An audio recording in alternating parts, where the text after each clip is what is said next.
कि मानुष का तन तुमको हीरा दिया, इसको व्यर्था गंवाए तो मैं क्या करूं। मूल वेदों का तुमको बता ही दिया, ना समझ में आए तो मैं क्या करूं। इतना बड़ा सुंदर तन मिला, इससे कोई हीरा कोई है क्या है? और इसको तुमने व्यर्था गंवा दिया। आज भी उसी में फंसे हुए हो।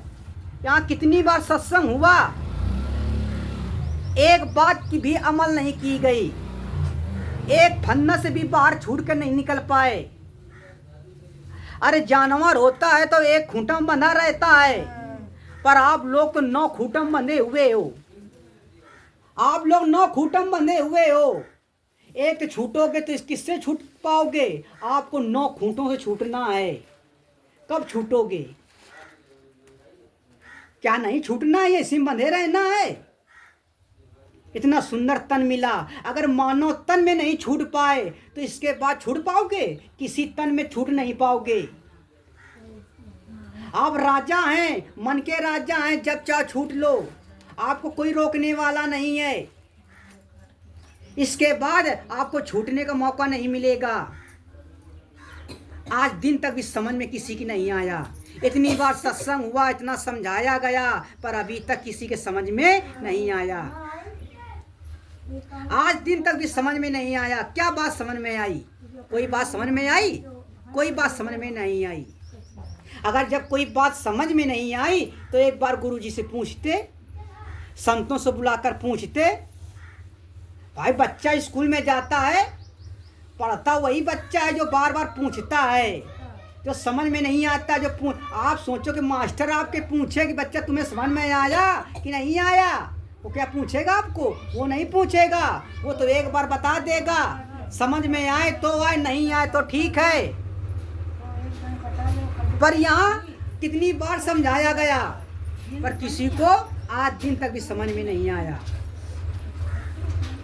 बताया गया कि दूध आदि खाने को सब कुछ दिया, मेवा मिष्टान भी मैंने पैदा किया, और फिर भी जीवों को तू तो सताने लगा। तू अगर माँ सिखाए तो मैं क्या करूं। ये शरीर किसने दिया? ये शरीर कहाँ से मिला? ये शरीर मिला प्रकाश के द्वारा। जब शरीर, भाई बच्चे को खाने वाले को पता नहीं है, पर प्रकृति ने भोजन पहले भेज दिया। खाने वाले को कोई मालूम पता होता है, पर प्रकृति ने भोजन पहले भेज देता है। भेज दिया। जब खाने वाला भेजेगा तो उसके साथ खाने का भोजन तो भी भेजेगा, नहीं भेजेगा? खाने को भी भेजेगा। पर आपने यहाँ क्या किया? जो आपको जरूरत थी, जिसको जो जो जरूरत थी, उसको वो भोजन भेजा गया। भेजा गया। आपको जब बच्चा जन्म लेता है तो किसकी जरूरत पड़ती है? दूध की जरूरत पड़ती है। और जब आपको बच्चे को दूध की जरूरत पड़ती है तो प्रकृति ने आपको क्या भेजा? दूध भेज दिया। तो आपको दूध मिल गया। जब तक दांत नहीं थे आपके पास है तब तक दूध देता रहा। और इसके बाद जब मालिक ने दांत दे दिया कि दूध आदि मैंने सब कुछ दिया, और जब खाने के लिए दांत दे दिया तो मेवा मिष्टान भी मैंने पैदा किया। तब क्या दे दिया? छुआरा है, अनार है, सेब है, अंगूर है, ये सब कुछ दिए नहीं दिया है?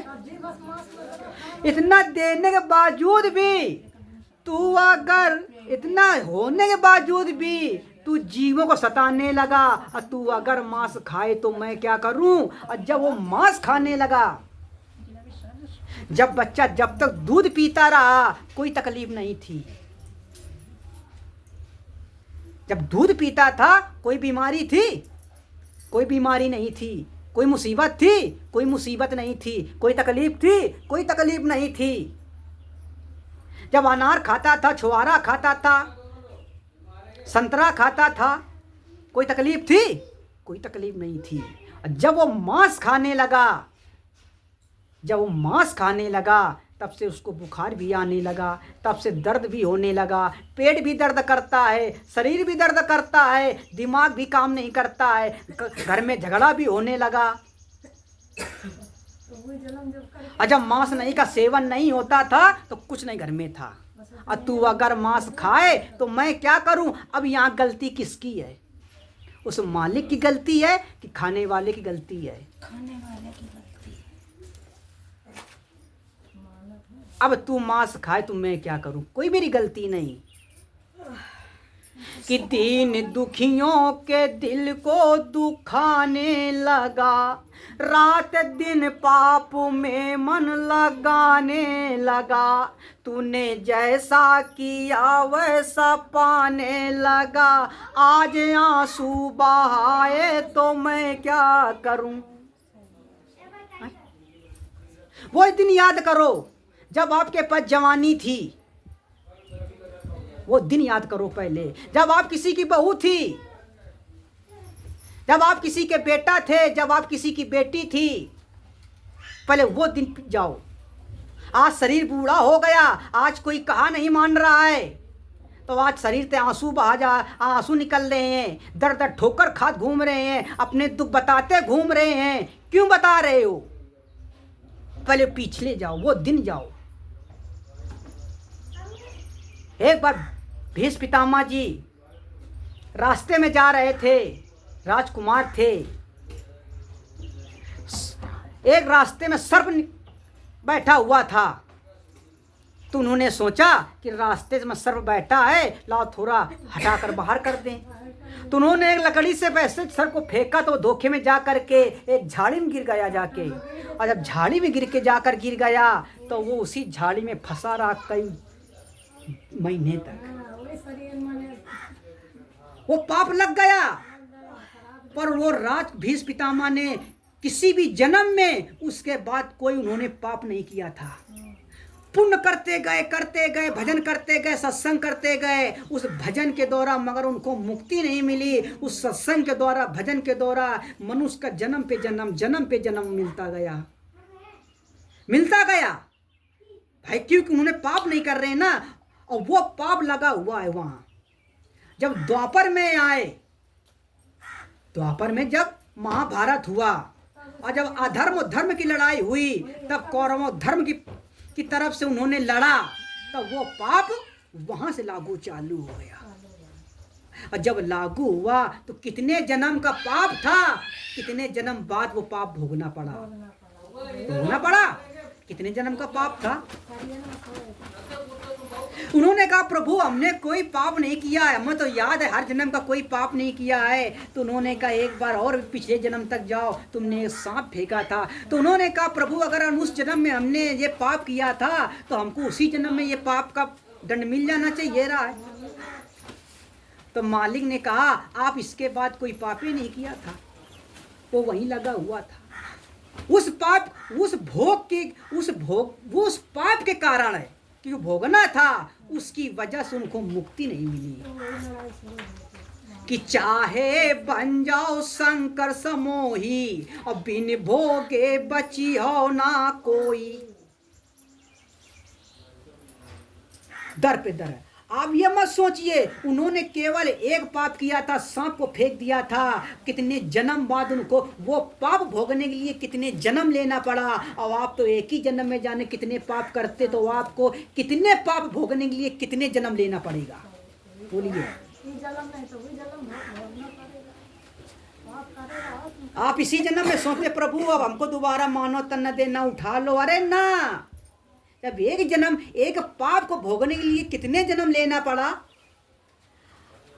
आप सत्संग सुन रहे हैं, आज से मन में ठान लीजिए, मन में सोच लीजिए कि आज के बाद हम कोई पाप नहीं करेंगे, आज के बाद किसी को हम गाली नहीं देंगे, आज के बाद किसी से ईर्ष्या नहीं करेंगे, किसी की निंदा नहीं करेंगे, किसी की चोरी नहीं करेंगे, इस शरीर से किसी की हत्या नहीं करेंगे, आज कोई भी पाप नहीं करेंगे हम, ना मन से, ना तन से, ना काया से। आज के बाद सोच लीजिए अब इसके पहले जो पाप करके आए हो, वो पाप आपको मिटाने के लिए अगर किसी को दुख दिया होगा तो आपको वो दुख मिलेगा और वो पाप भोगने के लिए आपको अभी कई जन्म लेना पड़ेगा और इसी धरती में आना पड़ेगा, इसी मानव तन में आना पड़ेगा। क्योंकि अगर जो पाप मानव तन में किया है वो मानव तन में ही भोग आकर तुमको भोगना पड़ेगा।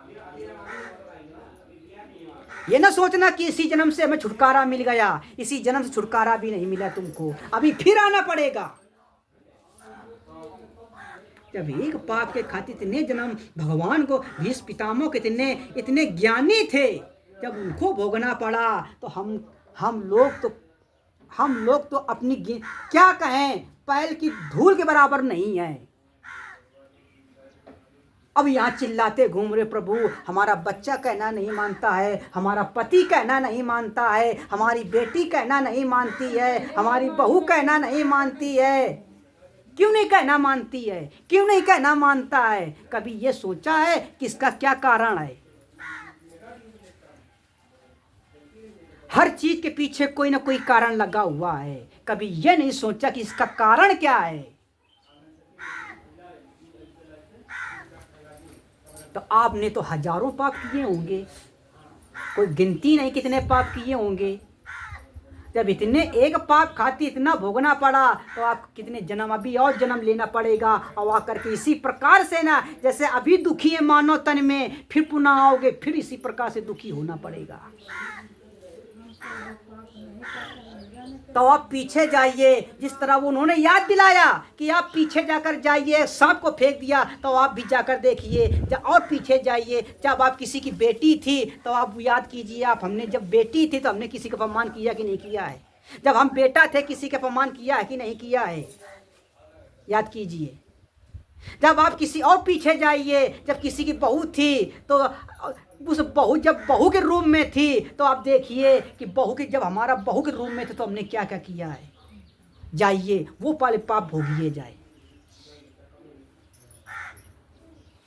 एक एक की लेखा जोखा सब कर्मों का, और धर्म राज जब मांगेंगे और सब चतुराई भूल जाई जब सर पे डंडा बाजेंगे।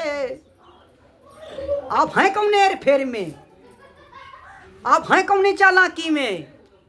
सब चालाकी खत्म हो जाएगी, सब चतुराई भूल जाएगी। आगे आइए तो सोच लिए, एक बार सत्संग सुन लिया तो हम तर गए ना। बच्चा को एक बार स्कूल जाने से ज्ञान मिल जाता है। आप बच्चे को क्यों बार बार स्कूल भेजते हो? हैं?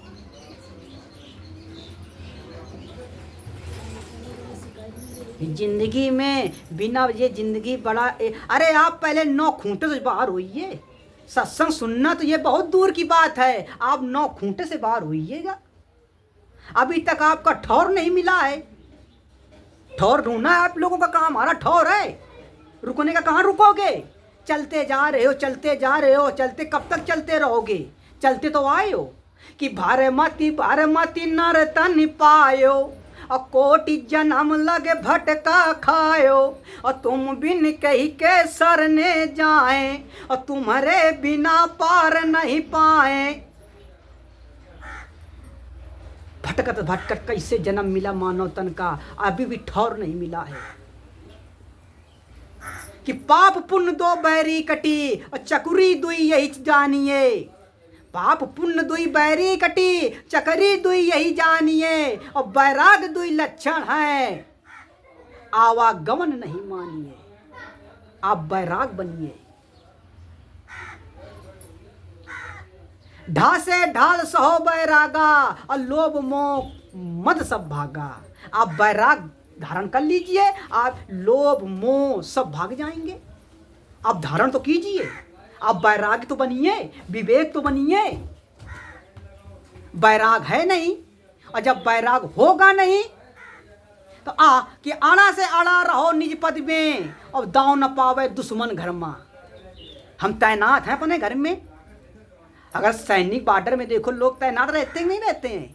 अगर तैनात ना हो तो दुश्मन आ जाएगा। आपके घर में अगर कोई जिम्मेदार इंसान ना हो, आप लापरवाही में घर ढील दें तो आपके घर में लोग चोरी कर ले जाएंगे, आपके घर में लोग डाका डाल देंगे। क्यों नहीं डांटते हैं? आप तैनात हो, जानते हैं कि घर में सब लोग रहते हैं। अड़े रहो निज पद में, दाव न पावे घर माँ दुश्मन माँ। अड़े रहो, कहाँ अड़ना है? सब भक्ति में अड़े रहो। भक्ति को ना छोड़ो, गुरु को ना छोड़ो, सत्संग को ना छोड़ो, दुनिया चाहे छूट जाए। तो आप थोड़ी देर सत्संग सुना, थोड़ी देर कहा अब हम ऐसा करेंगे ऐसा करेंगे, इसके बाद कुछ दिन के बाद खत्म काम।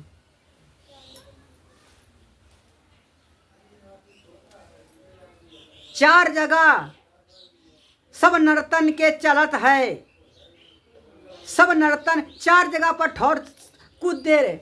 जब इंसान चार जगह तो सत्संग बैराग चढ़ता है। जब इंसान यहाँ से जाएगा, किसी की मिट्टी में जाएगा, मर घर तक है, तो वहाँ जब देखेगा कि यार देखो कितनी लाशें सब चली आ रही हैं, वास्तव में जीवन बेकार है, घर द्वार सब बेकार है। बताओ, जवानी में छोड़कर चला गया, अच्छा कमाता था, अच्छा खाता था, सब पड़ा पड़ा रह गया। बताओ, सब कुछ छोड़कर चला गया, कोई कुछ नहीं है जिंदगी में, सब बेकार है। आप कितनी देर सोचे, जब तक तुम मुर्दा के निकट बैठे रहे, और जब मुर्दा के निकट से बाहर आए, घर में आए, थोड़ा पाती खोटा पैर सेका, इसके बाद सब भूल गए, फिर वहीं फंस गए। इसके बाद जब आपको थोड़ा सत्संग, आपको भगवान की याद आई, कब? जब आप गर्भ में थे, तब भगवान की याद आई। इसके बाद जब गर्भ के बाहर आए तो वादा करके आए थे, वादे बदल दिए, देश की हसीन दुनिया को तो इरादे बदल दिए। इसके बाद फिर खत्म काम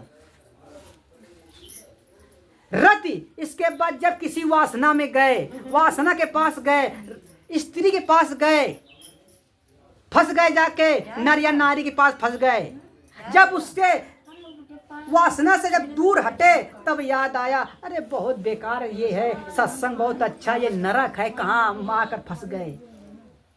और इसके बाद कुछ देर के बाद, कुछ दिन के बाद फिर वैसे हो गए। कथा सुनत, कहीं सत्संग सुना, कथा सुना, थोड़ी देर के लिए याद आ गया, ये सब भगवान का व्रत है, गुरु ने वचन सुनाया, तब याद आया ये मोह माया सब बेकार है, काम खत्म। और जहाँ सत्संग खत्म होगा, जाके तहाँ फिर जाओ, उसी में फंस जाओगे, फिर वैसे कर्म करने लगोगे, सब फिर भूल जाओगे। और थोड़ा थोड़ा याद आता है, बस काम खत्म, जितनी देर रहे काम खत्म, इधर से सुना इधर से निकाल दिया। आप वैराग धारण कर लीजिए, कुछ ना कीजिए। जब तक बैराग नहीं बनेंगे, विवेकी नहीं बनेंगे, तब तक कुछ होने वाला नहीं है। जिंदगी में कोई किसी का नहीं है। आवाज आंसू बहे तो मैं क्या करूं? आंसू बहाने की कोई जरूरत नहीं है। किसी को दोष मत दो कि ऊपर देखो नीचे देखो, अब वक्त बदलने वाला है, जैसा तुमने कर्म किया वैसा फल मिलने वाला है। अब तो तुम्हें फल मिलेगा, ऐसा कर्म किया हो। खत्म काम। अब जिंदगी में हम लोग कभी सुधरना नहीं चाहते हैं, कर्म नहीं सुधारना चाहते हैं। कि सत्संग सुनत उमर गई, और सदा किए हो मनमानी, और नित सुनत गर्जना सतगुर की, पर चढ़ा न तन को है पानी। कितनी बार सत्संग हुआ, कितनी बार गुरु के दर्शन हुए, आज दिन तक भी एक गुरु के शब्द का आसार, गुरु के शब्द का असर एक पल एक मिनट भी नहीं हुआ। हुआ नहीं हुआ। अगर इतना से भी हो जाता तो आपका जीवन कल्याण हो जाता।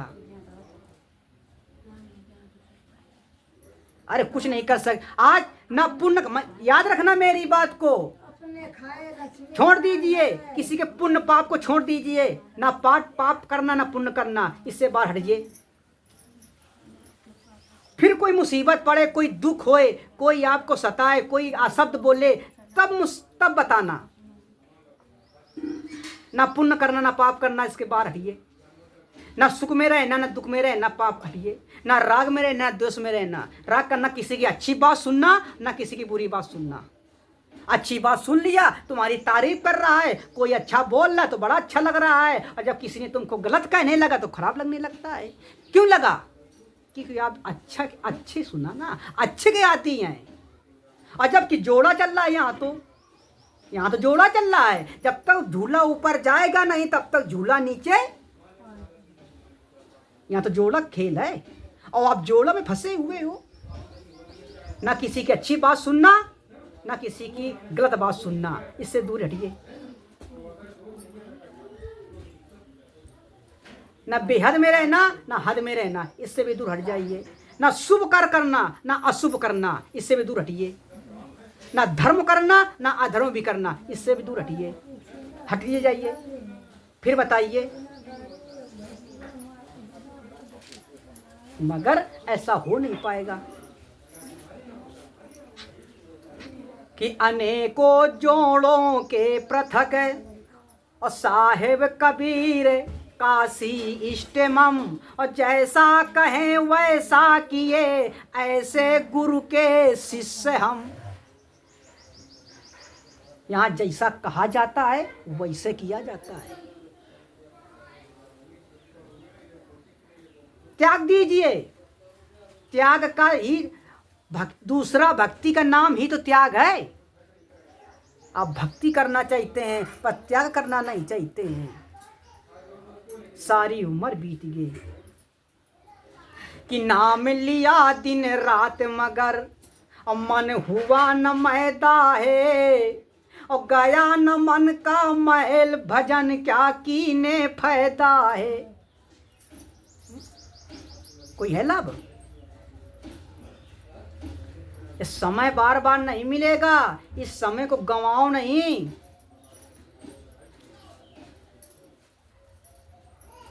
कि सोचो वो समझो वो गौर करो, और समय है यही भजन करने का मौका मिला है सही।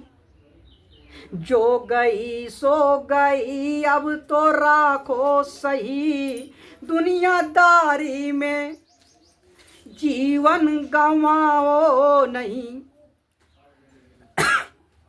सब खत्म कर दीजिए।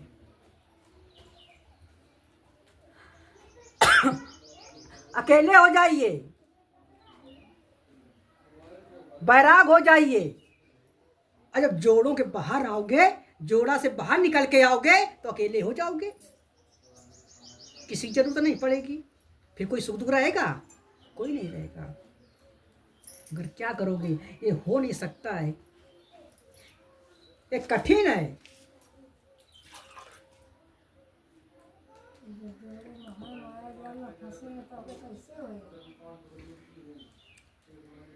कि मोर हीरा वैसी दैया दर्द भाई, मोर ई मोर हीरा वैसी दैया दर्द भाई।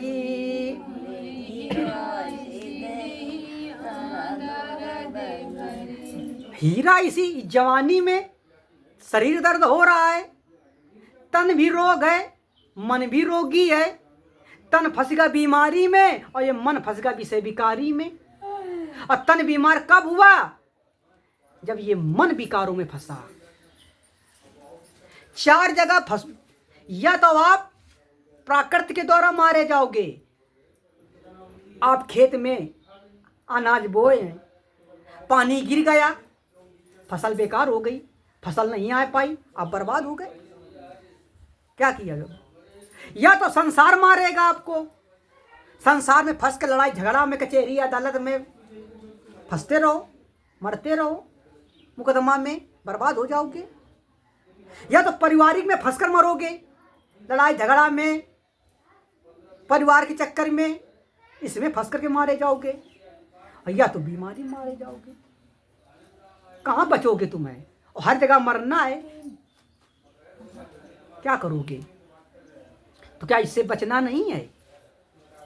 इससे भी बचना है।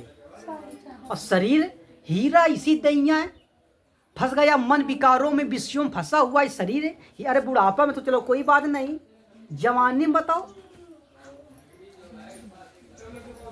अरे नैया हो ये सब को ख्यावे, वह करम खेवैया कोई नहीं।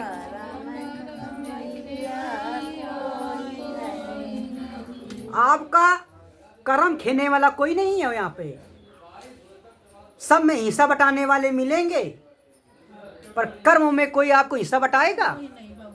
कोई कर्म में नहीं बटाएगा। कोई कर्म में हिस्सा लगा पाओ, पर जानत हो पर मानत नाही, और नानत ऐसी जिन कहें कबीर फुकार के हुआ मोतिया बिंद। जब जानते हो कि हमारे कर्मों में हिस्सा कोई बटा नहीं सकता है, तो हम इस कर्मों में साझा क्यों करते हो? उसके कर्मों में अपना कर्म क्यों बिगाड़ते हो? जब वो कर्म हमारा बटा नहीं सकता है, तो उसके कर्म में अपने उसके गंदे कर्म में हम अपने अच्छे कर्म को गंदा कर्म क्यों करें? बोलिए। पर ना हम अपना कर्म, उसका कर्म सुधार नहीं सकते हैं, पर उसके चक्कर में अपना कर्म बिगाड़ लेते हैं। वो अपने के अनुसार बना लेता है, पर हम अपने अनुसार उसको बना नहीं पाते हैं। जब कर्म में कोई हमारा हिस्सा बटा नहीं सकता है, तो फिर साझा क्यों करते हो? क्यों साझा करते हो? तो ये गलती किसकी है? ये गलती आपकी है। नशा कहाँ है? नशा दारू में है क्या कि आदमी में है? नशा न दारू में है न मनुष्य में है। नशा कब होता है? नशा तो संयोग में है। दारू घर में, एक दारू घर रख लो, एक तरफ दारू है, एक तरफ मनुष्य खड़ा है। अब पूछा जाए कि नशा किसमें है, दारू में है कि मनुष्य में? तो ना मनुष्य में है ना दारू में है, पर जब संयोग आपस में हुआ दारू और मनुष्य का, तब नशा हो गया। विषय वासना न पुरुष में है ना स्त्री में है। वासना कब हुई? जब संयोग हुआ। और संयोग न हो तो कहीं वासना है? कहीं वासना नहीं, कहीं वासना नहीं। कि खूटी गई बूटी गई खूंटी टूटी, और फिर फेर जग नहीं आऊना। और संयोग अब नौ की ना रही, निराधार अपना आपना। कभी संयोग ना करना, कोई नशा नहीं होगा, कोई विषय वासना नहीं होगा, कोई पाप नहीं होगा, कोई पुण्य नहीं होगा, ना धर्म होगा ना अधर्म होगा। सिर्फ संयोग ना करना, बस केवल इतना याद रखना। संयोग का मतलब जैसे दारू और मनुष्य है, तो दारू मनुष्य आपस में दारू ना पिए। जब दारू पीता है, अंदर जाती है, तब संयोग हुआ आपस में, तब उसका नशा हुआ। तो अगर ये संयोग ना होता तो कोई नशा ना होता। विषय वासना का संयोग आपस में ना हो तो विषय वासना का कोई काम नहीं है। तो सिर्फ संयोग ना करना, कोई वासना नहीं है, कोई नशा नहीं है, कोई आपत्ति नहीं है, सिर्फ संयोग ना करना।